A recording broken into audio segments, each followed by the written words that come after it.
جتنی پرائمری والوں کی سطح ہوتی ہے، اگر تو وہ پی ایچ ڈی والا لیکچر جھاڑنے لگے تو یقیناً ہر دانا یہ کہے گا کہ بچے اگر فیل ہو جائیں تو استاد کا قصور ہے، شاگردوں کا قصور نہیں ہے۔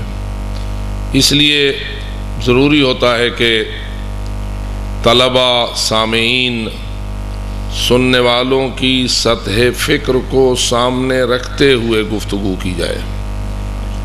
اور اللہ فرماتا ہے وَمَا أُوتِيتُم مِّنَ الْعِلْمِ إِلَّا قَلِيلًا، تمہیں قلیل علم دیا گیا ہے، کثیر علم سے تمہیں دور رکھا گیا ہے۔ اور جب ایسا ہے تو کبھی میں سوچتا ہوں کیسے بولتا ہوگا وہ جو علم لدنی کا مالک تھا اور سامنے بیٹھے ہوئے پرائمری سطح سے بھی پست تھے۔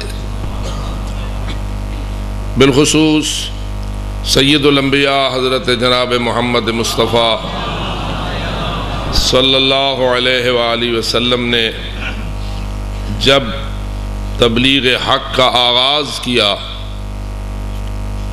تو کیا خیال ہے لوگوں کی سطح کیا تھی اور بولنے والے کی سطح کیا تھی؟ نبی اکرم تو وہ نبی ہیں جن کے بارے میں ہمارا ایمان یہ نہیں ہے کہ وہ بعد کو سید الانبیاء بنائے گئے، وہ کب سے سید الانبیاء ہیں؟ تو جو ہے اللہ، بہت سارے لوگ تو اس بات پہ بھی سوچتے ہیں کہ آیا وہ 40 سال پہلے نبی تھے یا نہ تھے، لیکن میں آپ سے پوچھ رہا ہوں وہ سید الانبیاء کب بنائے گئے؟ اس نقطے پہ اگر آپ غور کریں تو بہت سارے حقائق آپ کے سامنے منکشف ہو جائیں گے۔ کیا کوئی مسلمان یہ کہہ سکتا ہے کہ پہلے فقط نبی تھے پھر آخر میں سید الانبیاء قرار پائے، یا پہلے سے ہی سید الانبیاء تھے؟ یہ فقط عقیدت ہے یا حقیقت ہے؟ ہمارے پاس تو یہ روایات بھی موجود ہیں کہ جس دن حضرت موسیٰ کلیم اللہ کی قوم میدان تیہ میں پھنس گئی تھی اور رب العزت نے قوم بنی اسرائیل کو ان کی کوتاہیوں، غلطیوں کی وجہ سے ایک ایسے میدان میں پھنسا دیا تھا جس کا نام تیہ بیان کیا گیا ہے، اور تیہ اس لیے رکھ دیا گیا کہ وہاں وہ لوگ راستہ نکلنے کے لیے ڈھونڈتے تھے لیکن انہیں راستہ نہ ملتا تھا، پانی کی قلت تھی، راستہ گم تھا، پریشان حال ہوئے قوم بنی اسرائیل والے۔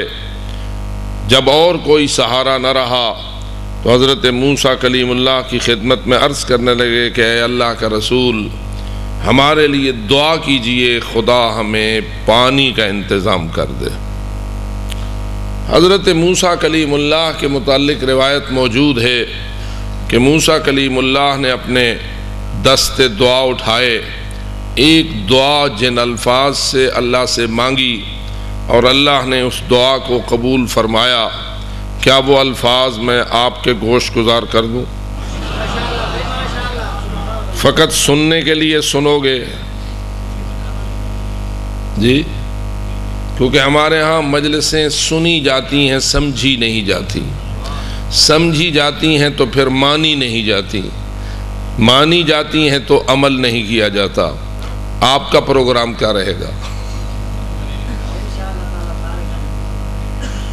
ماہ محرم کی پہلی مجلس ہے، آپ کا پروگرام کیا رہے گا؟ مجلس سننے آتے ہو یا سمجھنے بھی آتے ہو؟ سمجھنے آتے ہو تو کیا ماننے کا پروگرام بھی ہوتا ہے یا نہیں؟ یعنی ایمان لانے کا پروگرام بھی ہونا چاہیے یا نہیں؟ اور جب ایمان لے آئے بندہ تو اس کے بعد آیا عمل کرنے کا پروگرام بھی ہونا چاہیے یا نہیں؟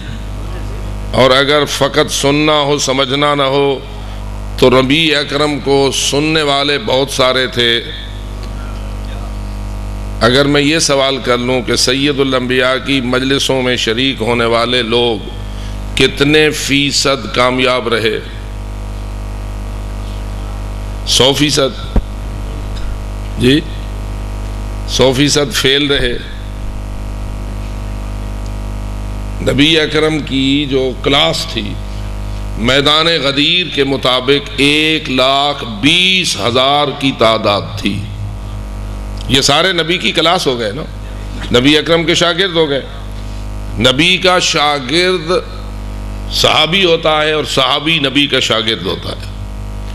تو 1,20,000 کی تعداد میدان غدیر میں بیان کی گئی ہے.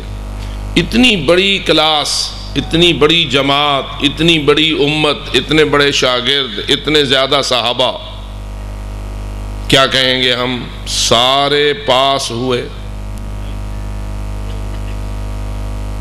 سارے فیل ہوئے؟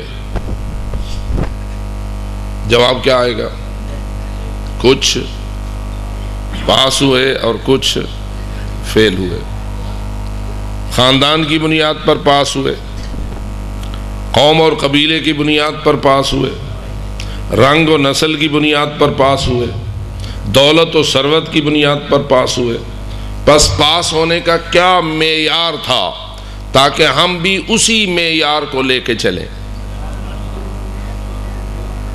اس لیے کہ جس معیار پر اللہ نے رسول کے شاگردوں کو پاس کیا ہوگا وہی معیار کل بھی تھا، آج بھی ہے اور قیامت تک رہے گا. اللہ کے لن تجد لسنت اللہ تبدیلا، تو اللہ کی سنتوں کو بدلتا ہوا نہ پائے گا. ہرگز کبھی اللہ اپنی سنتوں کو بدلتا، جو ضابطے ہیں اس کے وہ اپنے مقام پر برقرار رہتے ہیں. تو اس لیے وہ معیار جو اس زمانے میں فیل پاس کا تھا آج بھی وہی ہے اور ہمیشہ وہی رہے گا. آئیے اس معیار کا جائزہ لیجئے. کیا سارے نبی اکرم کی گفتگو کو سنتے تھے یا نہیں؟ اگر فقط نبی کی مجلس کا سننا پاس ہونے کا معیار ہوتا تو پھر سارے ہی پاس ہوتے. بس معلوم ہوا فقط سننا کافی نہیں، اس کے بعد سمجھنے کی بات ہے. اور ایسی قرآن مجید کی باتیں ہمارے سامنے آج بھی موجود ہیں کہ کچھ لوگ نبی اکرم کی مجلس سے نکلتے تھے اور پھر ایک دوسرے سے پوچھتے تھے ماذا قال آنفا، یہ نبی ابھی کیا کہہ رہا تھا؟ کیا خیال ہے ان لوگوں نے نبی اکرم کی گفتگو کو سمجھا تھا جو یہ پوچھ رہے تھے کہ ابھی کیا کہہ رہے تھے؟ معلوم ہوا کہ اگر ایک شاگرد اپنے دوسرے شاگرد ساتھی سے پیریڈ گزارنے کے بعد پوچھے کہ جی استاد صاحب نے کیا کہا، تو میں پتہ چل گیا نا کہ اس شاگرد نے سمجھا بمجھا کچھ بھی نہیں، پتہ نہیں کہاں چلا گیا تھا جب بات ہو رہی تھی. اس کا مطلب یہ ہوا. اور کبھی کبھی استاد صاحب اپنے شاگرد کو کہتے بھی ہیں ایتھا ہی بیٹھے ہیں یا کہ نہیں لگا گے. اس کا مطلب یہ ہوا کہ جس کی توجہ نہ رہے وہ سمجھ نہیں سکتا، اور نہیں سمجھ سکتا تو وہ پاس نہیں ہو سکتا. اور اگر کوئی سمجھے اور ایمان نہ لائے، کیا نبی اکرم کی محفل میں کچھ ایسے لوگ بھی تھے جو شریک تو ہوتے تھے، سمجھتے بھی تھے لیکن مانتے نہ تھے؟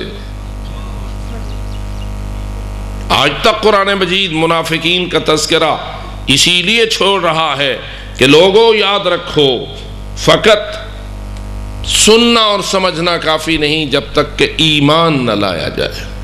ایمان لاؤ گے تو مومن